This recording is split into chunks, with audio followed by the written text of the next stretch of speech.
हरिओम दर्शकों, बहुत बहुत स्वागत है आपका हमारे YouTube चैनल में और हमारे खास कार्यक्रम वास्तु विचार विद धीरज मिड्डा में। दर्शकों, इस प्रोग्राम का एकमात्र उद्देश्य आपको वास्तुशास्त्र से जुड़ी हुई कुछ जानकारी देना है, जिसका प्रयोग करके आप अपने जीवन को सही दिशा दे पाएं। यही हमारा मकसद है इस वीडियो को बनाने का। हर व्यक्ति को कुछ एक ऐसी सामान्य सी वास्तु की बातें हैं जो ध्यान में रखनी चाहिए। आज की इन्हीं 15 बातों का मैं जिक्र करने वाला हूँ। आप उसे ध्यान से सुनिए और अपने जीवन में उतारने का प्रयास करें। वास्तुशास्त्र के माध्यम से आप जीवन में तरक्की प्राप्त कर सकते हैं, चौमुखी उन्नति कर सकते हैं। सबसे पहली बात, सुख शांति प्राप्त करने के लिए, जीवन में तरक्की करने के लिए आपको चाहिए कि जब आप बैठते हैं तो आपका जो मुख होना चाहिए वह उत्तर या पूर्व दिशा की तरफ होना चाहिए।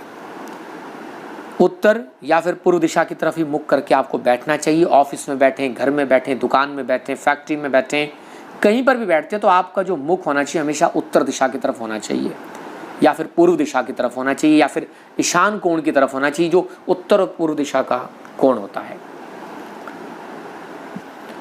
वास्तुशास्त्र के अनुसार यदि कोई दोष हो जाता है घर में, आपको लगता है कि मेरे घर में वास्तु का दोष है, मेरी फैक्ट्री में, मेरी दुकान में, या कहीं पर भी आप जहाँ पर बैठते हैं, जहाँ आप अपना समय बिताते हैं, बेसिकली आप वास करते हैं, जहाँ रहते हैं, तो आपको क्या करना है, एक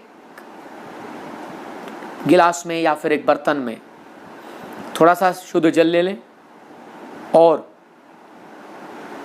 उसमें थोड़ा गंगा जल मिलाएं, पिसी हुई हल्दी मिलाएं। वो हल्दी मिश्रित पानी बन जाएगा। आम के पत्ते से पूरे घर के अंदर, पूरे उस प्रीमाइसिस के अंदर जहाँ आप रहते हैं, जो भी आपका स्थान है, सारा दुकान, फैक्ट्री, कुछ भी, मैं जितनी भी चीज़ें कह रहा हूँ सभी के लिए कह रहा हूँ, सभी के लिए वास्तु वही अप्लाई होता है, चाहे वह दुकान है, ऑफिस है, मकान है, घर है, जो भी है, आपकी कोठी, आपका बंगला है, जो भी है। आम के पत्ते से उस हल्दी मिश्रित जल का छिड़काव हर जगह करना है। ऐसे में आपको वास्तु दोष अगर आपको लगता है, फील होता है, तो वह स्वतः ही दूर होना शुरू हो जाता है। गुरुवार के दिन आप कर सकते हैं और अभिजीत मुहूर्त में करते हैं तो आपके लिए अच्छा रहेगा। अपने घर में टूटा हुआ कांच नहीं रखना चाहिए। कई बार आपकी कांच की क्रॉकरी वगैरह टूट जाती है, आप चिप्ड क्रॉकरी का यूज़ करते हैं, बिल्कुल भी नहीं करना है। टूटे फूटे बर्तनों में, कांच के बर्तनों में आपने खाना नहीं खाना है, ना किसी को खिलाना है, ना पानी सर्व करना है, ना खुद पीना है। आईना आपका टूट जाता है, मिरर आपका टूट जाता है, चिप्ड हो जाता है, उसको तुरंत ही बदलवा लेना चाहिए। बेडरूम के अंदर जब आप सोते हैं तो वहाँ पर आईना नहीं रखना है। सोते समय आपकी बॉडी का कोई भी पार्ट शीशे में नहीं दिखाई देना चाहिए। जहाँ आईने में दिखाई दे गया उस बॉडी में पेन होना शुरू हो जाता है। हमेशा ध्यान रखें। पहली बार ड्रेसिंग टेबल नहीं रखनी चाहिए। अगर रखते भी हैं तो रात्रि काल में या जब उसका प्रयोग नहीं हो रहा है उस समय में आपको वह ढक देना है। जब आप ढक कर सोते हैं तो वास्तु दोष नहीं लगता है। गैजेट्स नहीं रखने अपने बेडरूम के अंदर। काफ़ी लोगों की आदत होती है मोबाइल वाईफाई ऑन करके रख देंगे, मैसेज आते रहते हैं, कुछ चलता रहता है। स्विच ऑफ करके रखें अगर मोबाइल रखने हैं। Television, computer, gadgets, electronic gadgets बिल्कुल भी नहीं रखने बेडरूम में, नहीं तो आपकी नींद भी डिस्टर्ब होगी, वास्तु दोष भी जनरेट होता है। समय समय पर या फिर साप्ताहिक तौर पर, मासिक तौर पर 15 दिन में एक बार जब आप पोछा लगाते हैं अपने घर में, पोछा लगाते समय उसमें नमक डालना चाहिए। ठीक है, नमक वाले पानी का पोछा आप अपनी जगह पर लगाएंगे तो उससे नकारात्मक ऊर्जा का शमन होता है और पॉजिटिव ऊर्जा का संचार होना शुरू हो जाता है। ये आपने करना ही करना है। डाइनिंग टेबल की अगर हम बात करें तो डाइनिंग टेबल काफ़ी लोगों की, देखो इसमें दो मत हैं। कुछ लोग कहते हैं चौकोर होना चाहिए, कुछ लोग कहते हैं गोल नहीं होना चाहिए। तो मेरे हिसाब से गोल नहीं होना चाहिए। चौकोर भी रखते हैं तो उसके नुकीले कोने नहीं होने चाहिए।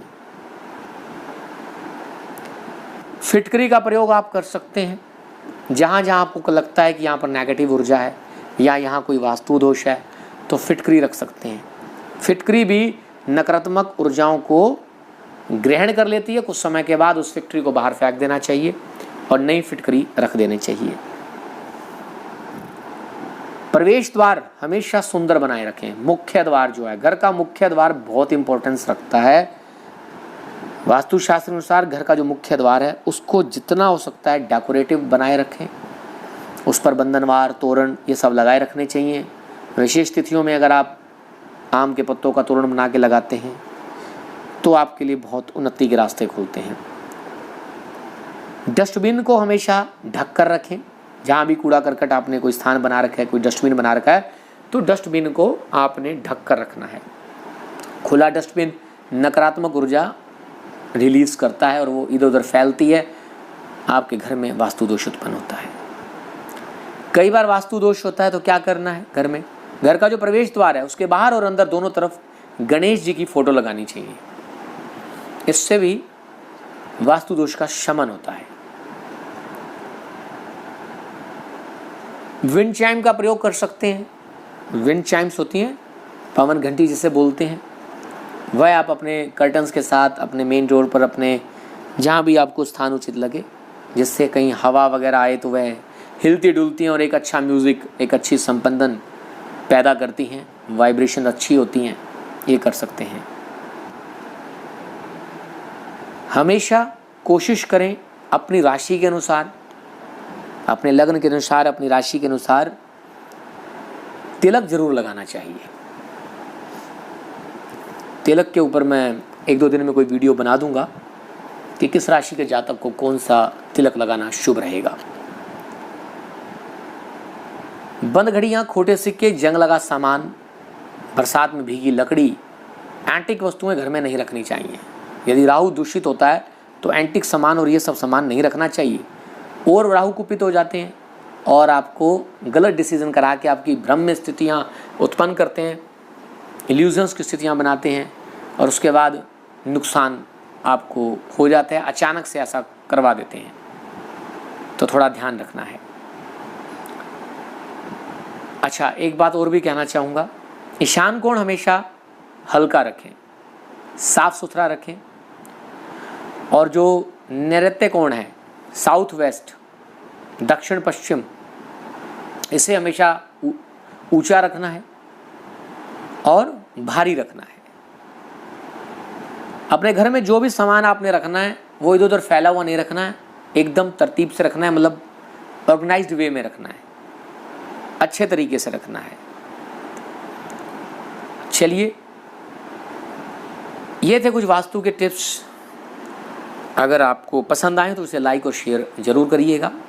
कोई अगर आपका प्रश्न है वास्तु से जुड़ा हुआ तो आप कमेंट कर सकते हैं। आने वाली वीडियोस में आपके प्रश्नों का जवाब भी देने का प्रयास किया जाएगा। हरिओम हरिओम हरिओम।